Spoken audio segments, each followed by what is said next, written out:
In today's video, I'm going to teach you how to access and use sample blocks in Autocad.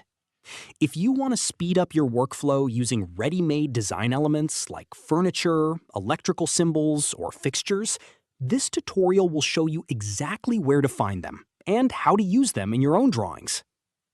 Start by looking at the top left corner of Autocad and click on the Autocad logo. This opens the main file menu. From there, hover over Open, then move to Sample Files and click Installed Sample Files. This will open the folder that contains Autocad's built-in sample resources. Inside the folder, look for the en-us directory if you're using the English version of Autocad.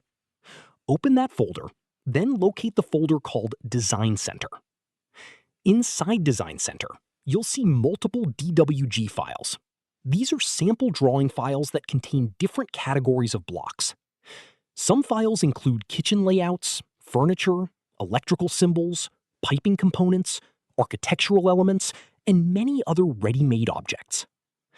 Choose a DWG file that matches the type of project you're working on and open it. Once the file opens, you'll see various blocks already placed in the drawing. To use one, simply select the block you want, copy it, then switch back to your own project and paste it into your drawing. You can then move, scale, or rotate the block, just like any other Autocad object.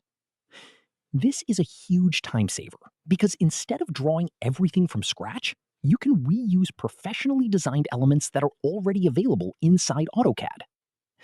A quick tip: if you find blocks you use frequently, save them into your own custom block library so you can access them faster in future projects.